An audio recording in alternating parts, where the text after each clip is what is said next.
Amen, amen, dico vobis, nisi manducaveritis carnem filii hominis, et biberetis eius sanguinem, non abebitis vitam in vobis. Pelo sinal da Santa Cruz, livrai-nos Deus nosso Senhor dos nossos inimigos, em nome do Pai, do Filho e do Espírito Santo. Amém. Pode sentar-se. Jesus lhes disse: em verdade vos digo, se não comerdes a carne do Filho do Homem, não beberdes o seu sangue, não tereis a vida em vós. Caríssimos irmãos, hoje celebramos então a comemoração de todos os fiéis falecidos, chamado de defuntos, os finados, aqueles que já finaram, aqueles que já se foram, passaram pelo seu fim. Hoje nós lembramos na Santa Missa, portanto, fazendo essa obra de caridade espiritual, rezando por eles. Mas um dia nós também estaremos nesta situação. Nós teremos já cumprido a nossa missão aqui embaixo e outros rezarão por nós. Se nós rezamos por eles hoje, Deus suscitará almas piedosas que rezem também por nós. Nosso Senhor foi categórico nessa passagem, no capítulo 6 de São João, em que Jesus promete o pão da vida.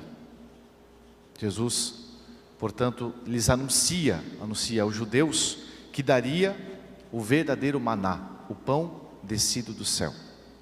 E ele diz: a minha carne é verdadeiramente comida, o meu sangue é bebida. Quem comer a minha carne viverá para sempre, viverá eternamente.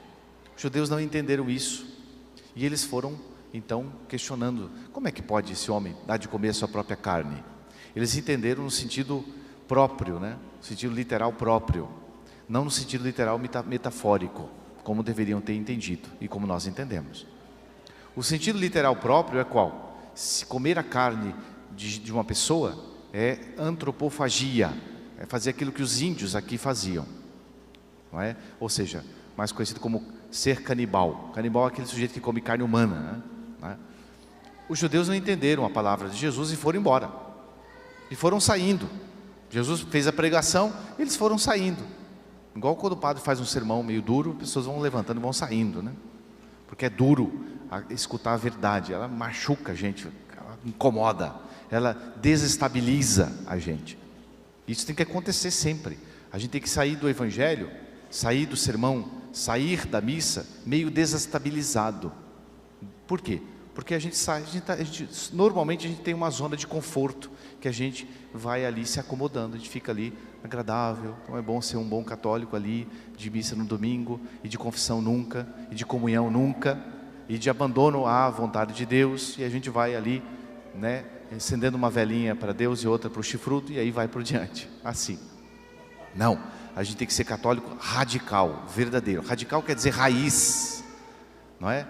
Ser católico na raiz, na profundidade. Não é radical extremista, não é isso, louco, não é fanatismo, não é isso. Radical cristão católico verdadeiro é aquele que é santo, simplesmente assim. Aquele que imita Jesus, aquele que pratica as virtudes, que combate o demônio, o mundo, a carne, aquele que salva a sua alma, está preocupado com a eternidade, que tem um pensamento e o coração fixo na eternidade, no céu, porque ele se preocupa não só com as coisas materiais, não só com ter saúde, com ter dinheiro, com ter bem-estar, não só com a barriguinha estar cheia, como querem os políticos demagógicos aí, mas ele preocupa-se com a alma, mais do que as coisas materiais. Ele sabe que a realidade sobrenatural, ela é tremenda, ela é uma verdade que nos sacode, deve nos sacudir, vai fazer a gente pensar, não se fala mais de vida eterna. Quando vocês ligam a televisão aí, olhem os padres pregando. Qual o padre que fala sobre vida eterna?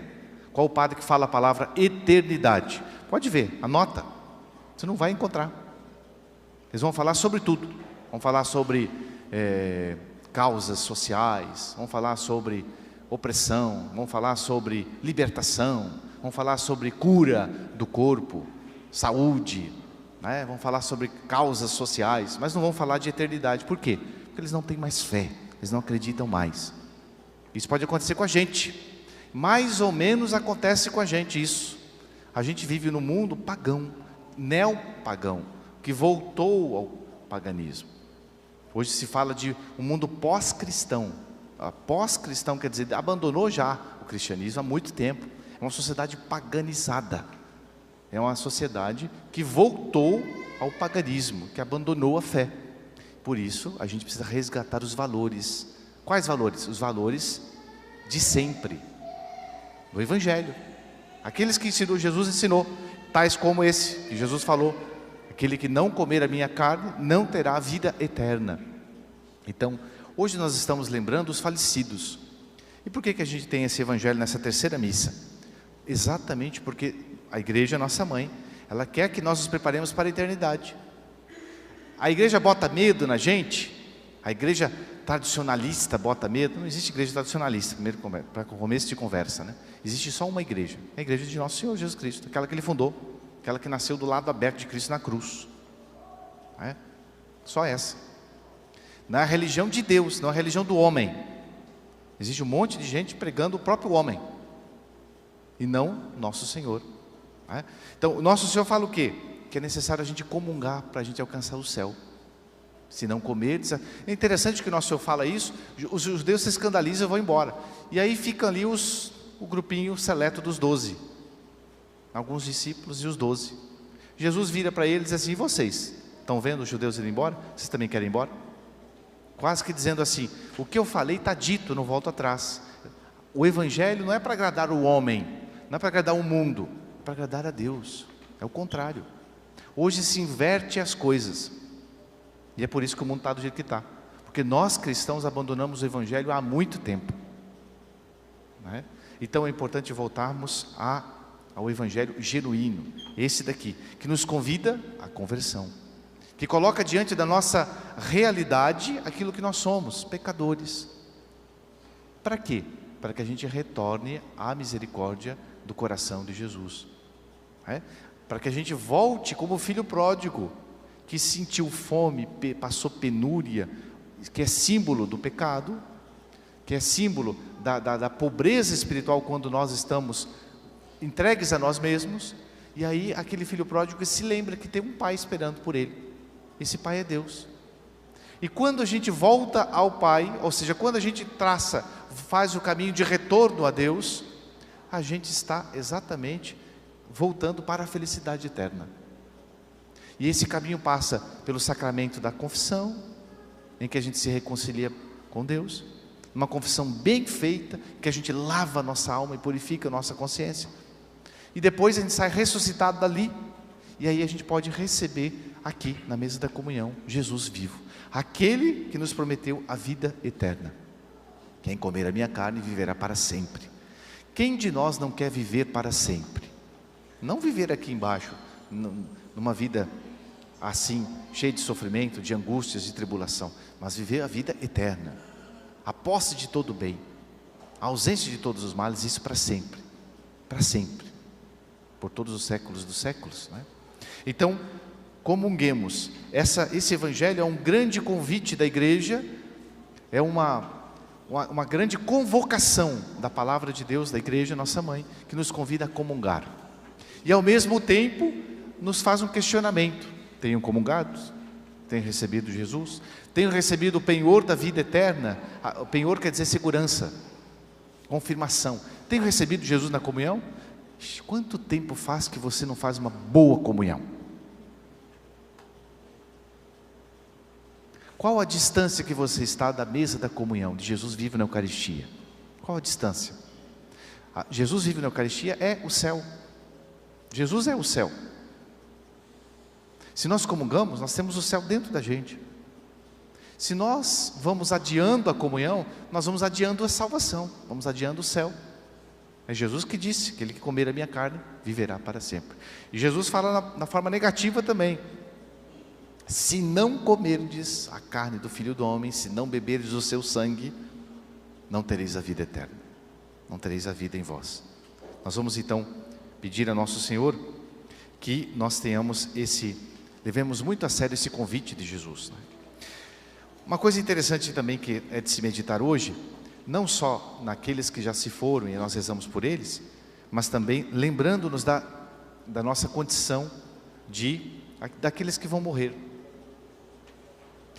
Em certo cemitério, colocaram lá na porta do cemitério: os que vão morrer aos mortos.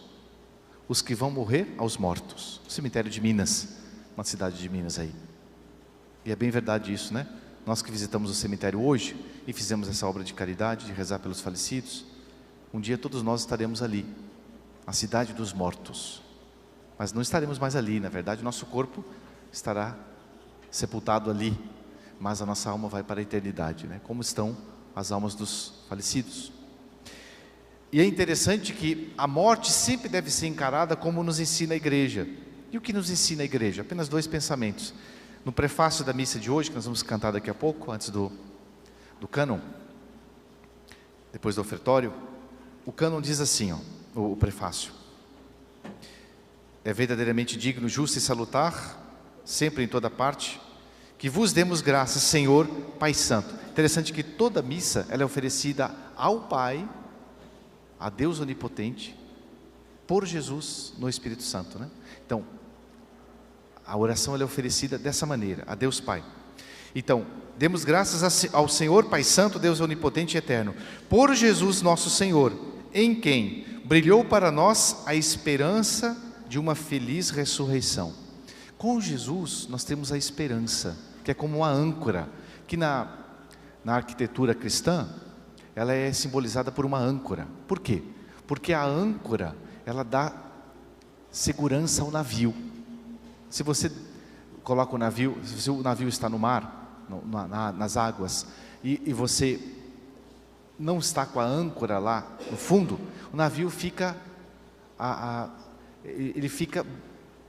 pode ser jogado para todos os lados, pode vir a pique por isso. Então lançar a âncora, a esperança é como a âncora na eternidade, do lado de lá, porque a gente tem a fé e a convicção de que nosso Senhor vai nos dar todas as graças para a gente se salvar. Essa é a nossa esperança. Por isso que se diz popularmente, a esperança é a última, não pode morrer nunca a esperança no coração de um cristão, porque Deus jamais o abandona, mesmo nas grandes tribulações. Então, em nosso Senhor, Ele ressuscitando, Ele nos deu essa âncora, essa esperança na vida eterna. De modo que aqueles que se sentem contristados, diz a igreja, pela certeza da sua condição mortal, a coisa mais certa, se diz, né, durante a vida é a morte. A coisa mais certa é a morte, que nós vamos morrer. Então, se nós nos entristecemos, sabendo que vamos morrer, que estamos caminhando para a morte, nós nos sintamos, por outro lado, consolados com as promessas da futura imortalidade. Deus nos consola fortemente, grandemente, extraordinariamente com a vida eterna, com a consolação de que nós temos uma alma imortal. Temos uma alma imortal, a eternidade. E aí, como é que se encara a morte? Segundo pensamento e último: para os vossos fiéis, Senhor, tuis ene fidelibus Domine, tuis fidelibus, aos vossos fiéis, ou seja, a nós que temos fé, a vida não nos é tirada. Que coisa linda isso aqui.